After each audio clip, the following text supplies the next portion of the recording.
Salut tout le monde, j'espère que vous allez bien et bienvenue dans cette nouvelle vidéo. Donc aujourd'hui, je vais vous expliquer un petit peu plus en détail comment je trade et c'est quoi le processus que je respecte étape par étape pour analyser les marchés et avoir des bons résultats. Et la raison de pourquoi je voulais enregistrer cette vidéo-là relativement tôt là, sur ma chaîne YouTube en français, c'est tout simplement parce que je sais que plusieurs parmi vous me suivent sur TikTok et sur Facebook, mais c'est des plateformes où est-ce que j'ai moins l'occasion en fait d'expliquer les choses là, vraiment en détail et de façon un petit peu plus détaillée et posée là, comme que je peux le faire ici sur YouTube. Et je pense que c'est quand même important justement que je prenne le temps de vous expliquer un petit peu plus là, concrètement qu'est-ce que je fais sur les marchés et comment mon système de trading fonctionne. Comme ça, par la suite, quand je vais faire des vidéos d'analyse, quand que je vais expliquer des situations, vous allez tout le temps pouvoir utiliser cette vidéo-là comme une référence à justement comment je trade là, de façon systématique et vous allez là, beaucoup mieux comprendre les choses par la suite. Donc c'est une vidéo que j'avais vraiment hâte d'enregistrer parce qu'à mon avis, ça va vraiment vous apporter de la valeur et ça va, comme j'ai dit, là, vous aider tout simplement à mieux comprendre comment je travaille sur les marchés.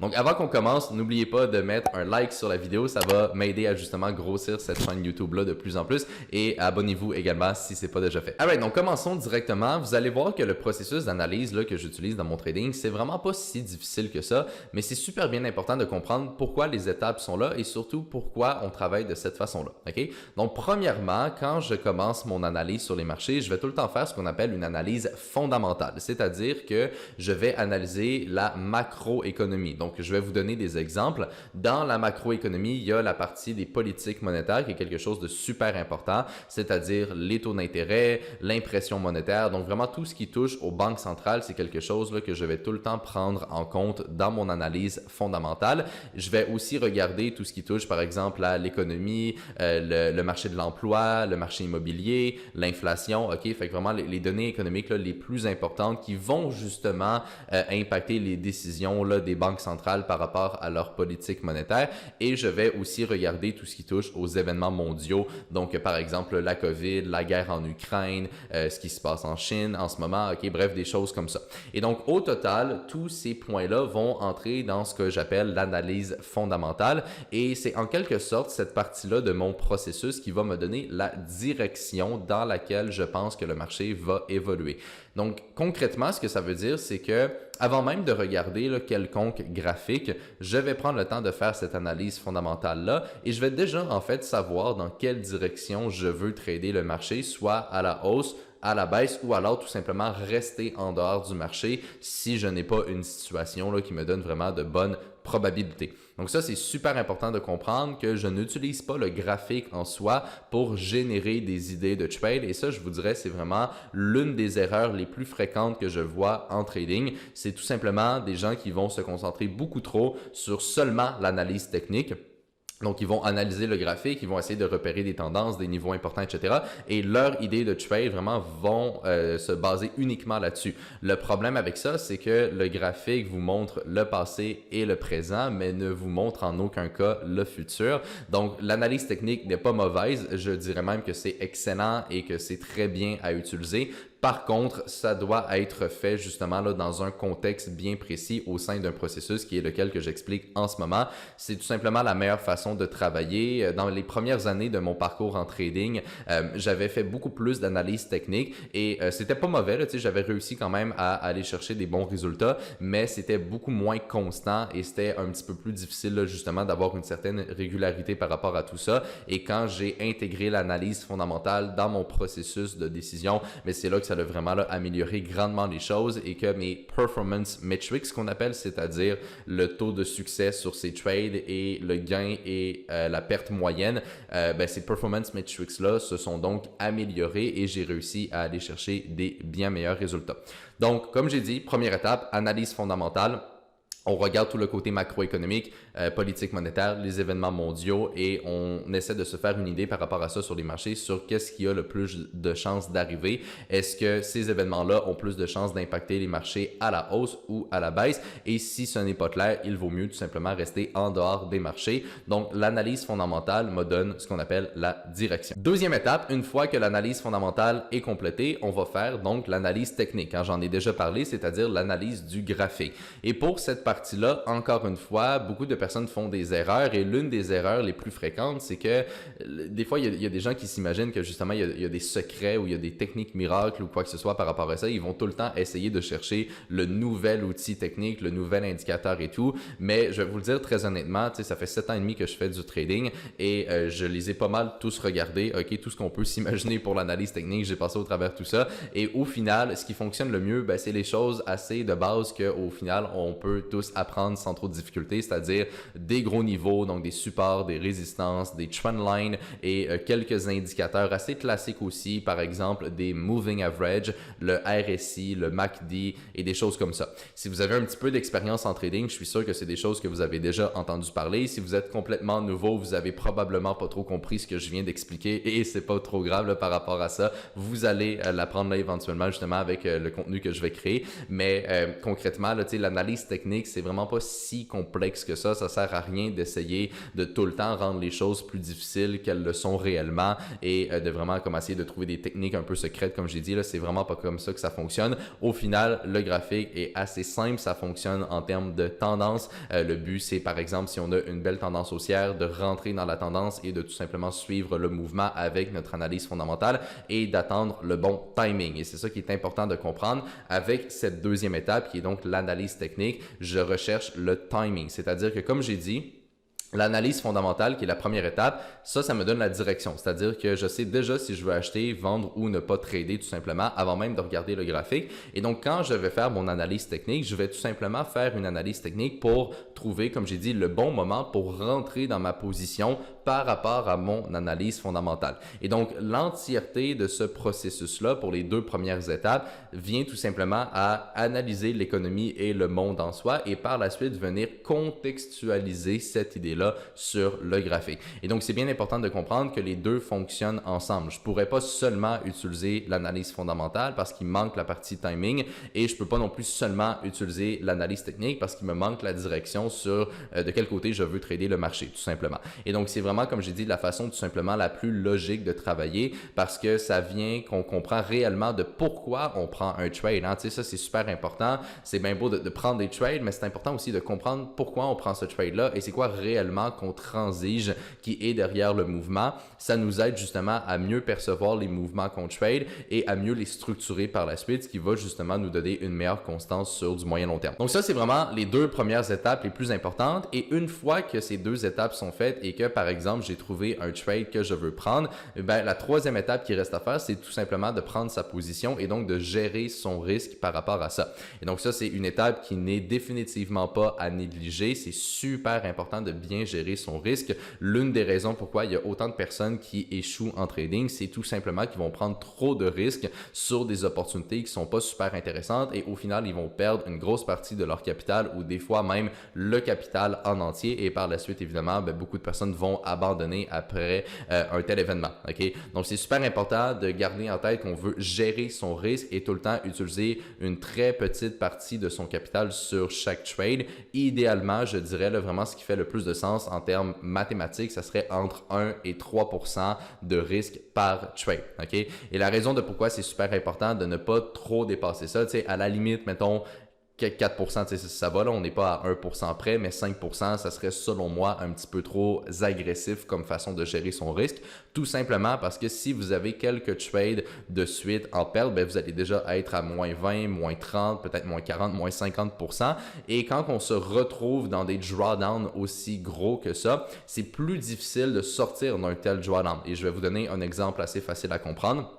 Supposons qu'on a un capital de 10 000 OK? Et que ce capital de 10 000 $-là, ça va pas très bien, on a des pertes et le capital descend à 5 000 $. Donc, on vient de perdre 50% de notre capital, OK? Bon, là, on est à 5 000 et donc, si on veut revenir à notre 10 000 $, là, il faut pas faire seulement 50%, il faut faire 100% de son capital, OK? Et donc, qu'est-ce que ça veut dire? Ça veut dire que le plus de pertes qu'on a sur notre compte, le plus difficile que ça va être d'en sortir. D'où pourquoi c'est important de gérer son risque de la bonne façon et de risquer le maximum, je dirais, un 3-4% là, par trade. C'est vraiment le plus agressif, là, je pense qu'on peut aller pour justement éviter de tomber dans une une telle situation. Et au bout de la ligne, ce qui est important, puis ça, j'essaie de tout le temps vous le rappeler, autant dans cette vidéo-là que dans le contenu que je crée là, de façon régulière, c'est tout simplement que le long terme et la constance, c'est ça qui est important en trading, ok? T'sais, le trading, c'est pas une façon de devenir riche rapidement, ok? Il faut justement s'enlever cette idée-là de la tête et comprendre que le trading, là, c'est vraiment fait pour justement du moyen-long terme et avoir des bons résultats sur une très longue période de temps. Donc, il faut pas regarder là, les hausses et les baisses là, à court terme. Ça va juste nous distraire. Donc, il faut un petit peu se détacher, si on veut, de cette idée-là et réellement rester concentré sur un processus qui a fait ses preuves et justement là, qui nous donne une certaine constance pour du 5, 10, 15, 20 ans, etc. C'est vraiment ça qui est au final important et c'est ça justement là, qui va créer de bons résultats en trading. Donc, c'est pas mal ça le processus en 3 étapes. Maintenant, comme j'ai dit, je vais vous donner un petit peu plus d'explications aussi par rapport à ça et des raisons de pourquoi je trade de cette façon-là. Donc, premièrement, ce qui est important de comprendre, c'est que personnellement, je suis beaucoup plus un swing trader, c'est-à-dire que quand je vais prendre un trade, ça peut durer quand même un certain temps, mais l'intervalle de temps donc qu'un trade peut durer, ça va énormément varier d'une opportunité à une autre, tout dépendant de qu'est-ce que j'ai repéré comme scénario sur les marchés. Par exemple, si je trade une petite idée fondamentale et que c'est pas non plus un gros mouvement que je m'attends, ben un trade, ça pourrait durer quelques jours à peut-être une semaine, 2 semaines, 3 semaines. Ok? Donc ça, c'est dans des cas de trade un petit peu plus court terme. Par contre, des fois, si mettons, on a vraiment une grosse idée fondamentale, ben c'est pas impossible que j'ai des trades qui vont durer des semaines et même plusieurs mois. Ok? Donc mon style de trading est assez large par rapport à ça, tout simplement parce que je veux pas me mettre une étiquette et me dire « Ah, moi, je fais juste, mettons, du court terme ou je fais juste du long terme. » L'idée, en fait, c'est de s'adapter au marché et d'être capable de saisir de bonnes opportunités, peu importe justement ce qu'on a sur les marchés. Et ça, c'est un point qui est super important que malheureusement beaucoup de personnes oublient, mais au final, le travail d'un trader, ben, c'est justement de s'adapter au marché et d'être capable de saisir de bonnes opportunités. Et la meilleure façon d'être constant par rapport à ça, c'est justement d'être un minimum flexible sur la durée d'un temps qu'un trade peut avoir. Donc, principalement, comme j'ai dit, c'est du moyen-long terme, mais ça m'arrive aussi de prendre des opportunités un petit peu plus court terme. J'ai beaucoup d'étudiants aussi au sein de notre programme de coaching qui ont adapté le système à quelque chose de plus court terme et c'est faisable, ça peut très bien fonctionner également. Donc, je vous dirais, l'horizon de temps pour un trade, c'est pas ce qui est très important. On pourrait le faire plus court terme de qu'est-ce que je fais en ce moment et comme j'ai dit, ça fonctionne très bien. On peut le faire moyen-long terme, on peut même le faire très long terme et bref, tout ça peut fonctionner au final. Ce qui est important, en fait, c'est d'avoir un style de trading qui nous convient et qui fonctionne bien là, par rapport à notre vie. C'est-à-dire que, mettons, quelqu'un qui a beaucoup de temps, ben, peut-être qu'il peut s'orienter vers quelque chose d'un petit peu plus court terme si cette personne-là le désire. Quelqu'un qui a par exemple une business, un travail, une famille, hein, etc. Peut-être que dans une situation comme ça, un système de trading un petit peu plus passif, un petit peu plus moyen-long terme, ça ferait plus de sens pour justement ne pas que la vie d'une personne en dehors du trading vienne nuire aux résultats de trading. Ok? Puis ça, je vous dirais, c'est un des avantages justement du style de trading que j'utilise et surtout optimisé comme que je l'ai fait pour du moyen-long terme. Ça prend pas énormément de temps. Ok? Le trading, c'est pas comme avoir un travail où ce qu'il faut y mettre 40 heures par semaine. Pour vous donner une idée, et ça, c'est vraiment très honnête et réaliste quand je vous dis ça, mais le trading, pour ma part, ça me prend plus ou moins 1 heure par jour, ok? Donc, c'est vraiment pas très long parce que justement, je l'ai optimisé de cette façon-là. Maintenant, ce qu'il faut comprendre, c'est que ce 1 heure-là, c'est vraiment une moyenne. Ça peut beaucoup varier d'une journée à une autre. Par exemple, si je me réveille un matin et qu'il s'est rien passé durant la nuit, il n'y a aucune nouvelle économique importante durant la journée, ça se peut très bien que je passe juste un 30 minutes à suivre les marchés et à lire ce qui se passe, mais concrètement, je vais pas faire grand-chose. Tandis que si une autre journée, par exemple, on a des nouvelles économiques, on a une conférence de presse de la Banque centrale et des choses comme ça, ben peut-être que là, je vais passer 1 heure, 1h30 par jour, mettons, sur les marchés. Fait que ça va vraiment varier par rapport à qu'est-ce qui se passe sur les marchés, mais au final, ça me prend plus ou moins quelques heures par semaine et c'est ça qui est fou avec le trading en fait parce que concrètement, il n'y a pas vraiment de limite aux revenus qu'on peut générer à ça. Tout dépend d'à quel point vous êtes bon et à quel point vous avez un gros capital,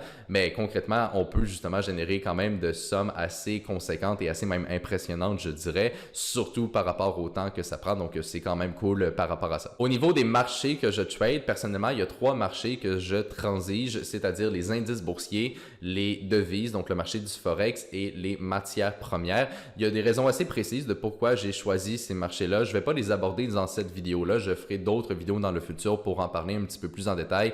Sinon, cette vidéo-là va être beaucoup trop longue là, pour qu'est-ce qu'elle devrait être normalement. Mais essentiellement, je ne trade pas, par exemple, les actions individuelles ou les crypto-monnaies. Ça ne veut pas dire que quelqu'un ne pourrait pas trader ces marchés-là. C'est-à-dire que si c'est des marchés qui vous intéressent, ça peut très bien fonctionner et le même système peut s'appliquer pour ces marchés-là là, sans problème à ce niveau-là. C'est plus, comme j'ai dit, une question de préférence personnelle et il y a quelques points importants que je vous expliquerai dans une autre vidéo.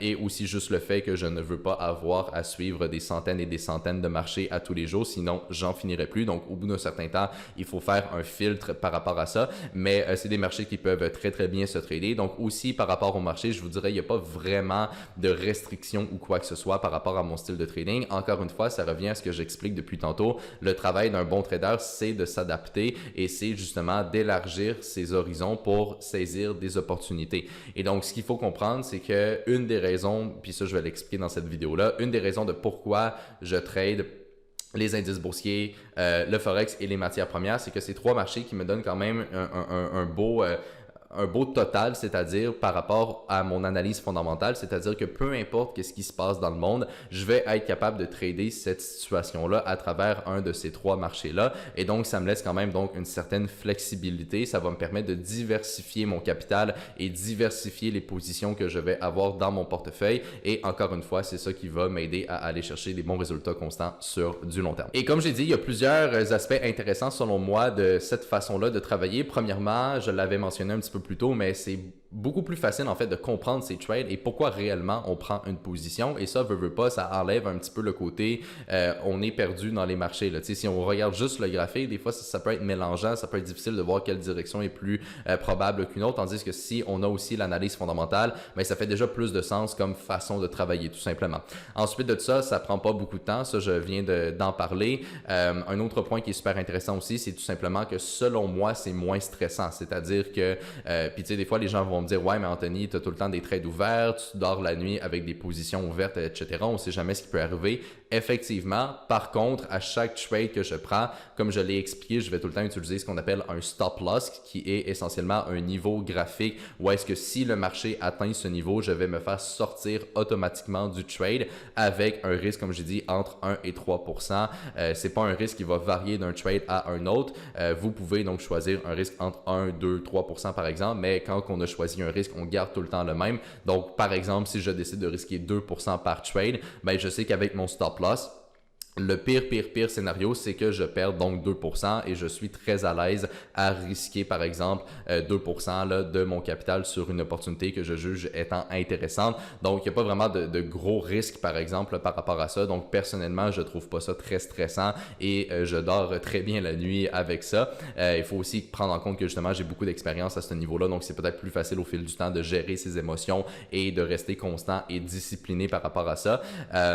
Mais bref, comme j'ai dit, pour moi, c'est pas super stressant à ce niveau-là. Et au niveau des émotions hein, aussi, justement, ça rentre un petit peu là-dedans, mais c'est plus facile à gérer. Tu sais, c'est moins risqué aussi comme style de trading, veut pas. Parce que tu sais, quelqu'un qui fait du day trading et qui prend énormément de positions, pas que c'est forcément mauvais, mais c'est beaucoup plus risqué, c'est-à-dire qu'on peut faire plus d'erreurs si on prend une position et que, mettons, il y a vraiment un gros mouvement sur le marché et que le marché ne prend pas le stop loss ou alors qu'on n'en avait pas et que là, on a une plus grosse perte qu'attendue. Tu sais, il y a beaucoup d'aspects comme ça qui rendent le trading très court terme beaucoup plus difficile à faire. Ça demande aussi, comme je dis, plus de temps. Fait au final, je voyais pas vraiment d'avantage à réellement pourquoi travailler de cette façon-là et non comme que je le fais aujourd'hui, d'où pourquoi j'ai adapté le système de cette façon.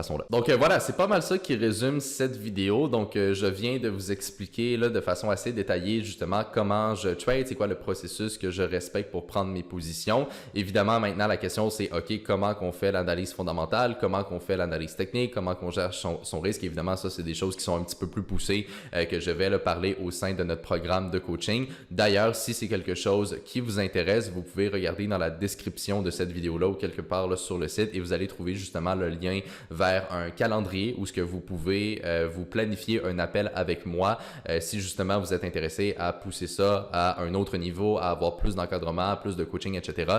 Vous pouvez planifier un appel, on va prendre le temps d'en discuter ensemble, on va prendre le temps aussi d'évaluer justement c'est quoi votre situation, c'est quoi vos objectifs et de voir ce serait quoi la meilleure façon d'atteindre ces objectifs-là et on va justement là, essayer d'adapter le tout pour que ça fonctionne le mieux possible. Donc si c'est quelque chose qui vous intéresse, comme je dis, cliquez sur le lien en description ou à quelque part là, sur le site, vous allez pouvoir planifier un appel et ça va me faire plaisir de prendre le temps de justement d'en discuter avec vous. Sinon, ben, j'espère que vous avez apprécié cette vidéo, j'espère que j'ai été capable justement là, de bien vous expliquer comment je trade un petit peu plus sur les marchés et vous apporter de la valeur. Si c'est le cas, comme je l'ai dit, n'oubliez pas de mettre un like sur la vidéo, j'apprécierais grandement. Vous pouvez aussi la partager avec des gens avec qui vous pensez là, que ça pourrait aider et là-dessus, ben, je vais tout simplement vous retrouver dans la prochaine vidéo.